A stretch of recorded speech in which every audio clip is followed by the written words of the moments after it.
All right, guys, today we're working on threading the industrial machine. Now, I have a Chandler machine, but this is very similar to the Juki machines at school. It's threaded the same way, so shouldn't be an issue.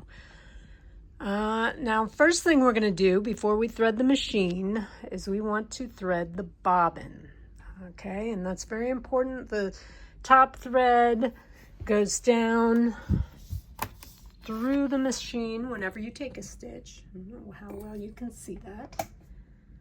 There's the little bobbin case in there with the bobbin in it. And whenever you take a stitch, your needle goes down, it wraps around the bobbin thread and pulls it back up through that foot plate. And that's how you make a lock stitch. Now, before we get started, we definitely want to take that bobbin out. And to do that, there's a little tab on the front of the bobbin case. You can just lift it up with your thumb, slide that bobbin out, and just go ahead and pull it all the way out with the thread on it. Okay? Now, this comes apart into two pieces. This is the bobbin case, and this is the bobbin. Okay? Before we get started on threading this, we definitely want to do a couple of things. First thing we want to do is unthread this machine completely. Because if we don't, that thread's going to keep going down and wrapping around the bobbin case area, and it's going to, but there won't be any bobbin thread to pull up. So it's just going to keep wrapping and wrapping around itself until it makes a huge mess. So we'll go ahead and pull all this thread out. I'm just going to start completely over. Okay.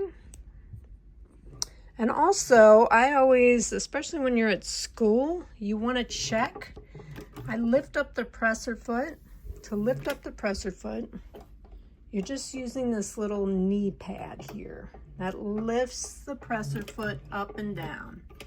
So I lift that up and I always check, make sure that's on there real nice and tight, especially at school because, you know, sometimes a class will have come in before your class and, you know, maybe they changed out the foot and put the original back on but didn't tighten it up all the way. So, and if that thing is not tight on there and you go to start winding your bobbin, this needle will come down and, you know, this can hit right on the side of your presser foot and break that needle, and we don't want to do that. So always check, just make sure that's on there, just real nice and tight. And if your presser foot is up, there's a little lever in back too that can bring the foot up or down without using that knee pad.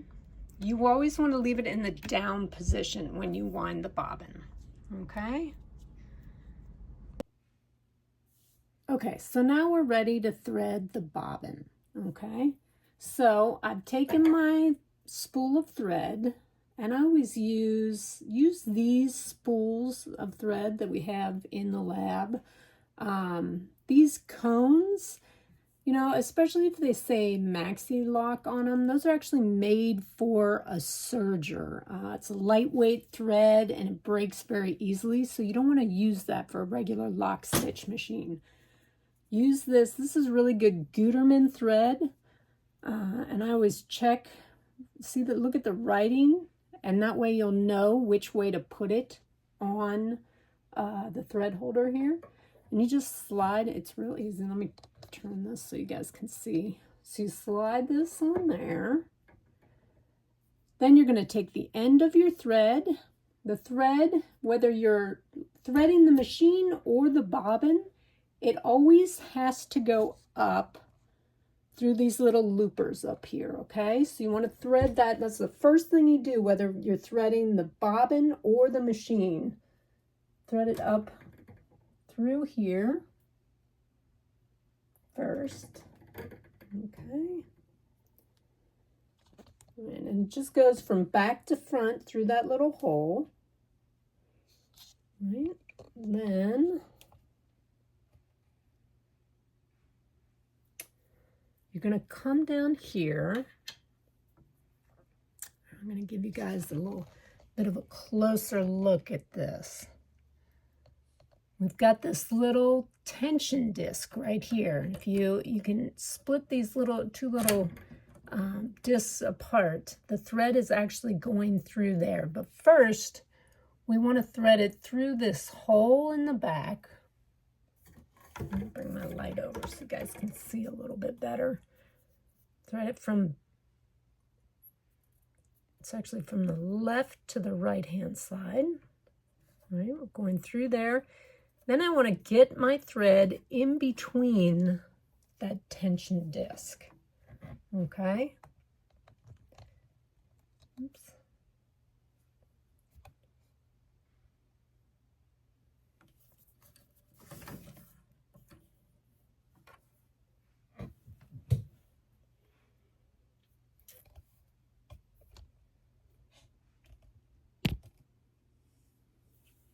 Okay, once you've got it, give it a little tug. Make sure it's a nice snug pull.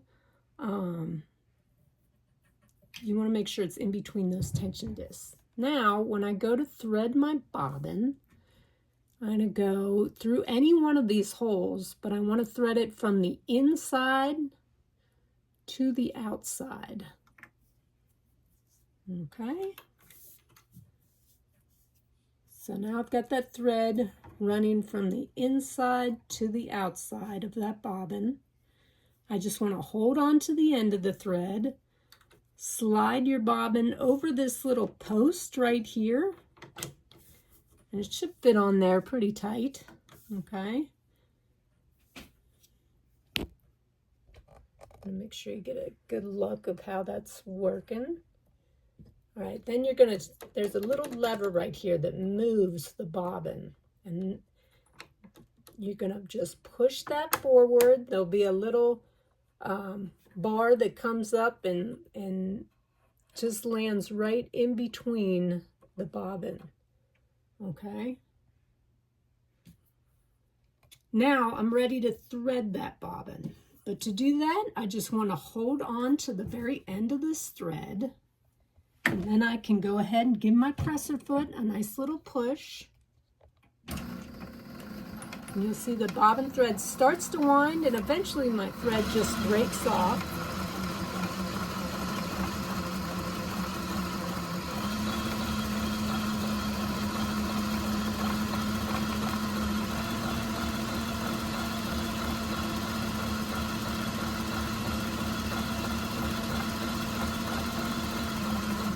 Now, if I were to keep going, this lever would, as soon as the thread gets full enough, this lever will pop up and this will just jump back like that. And then I'll know that I'm done. But I just want a little bit of thread on there, so I didn't thread it all the way.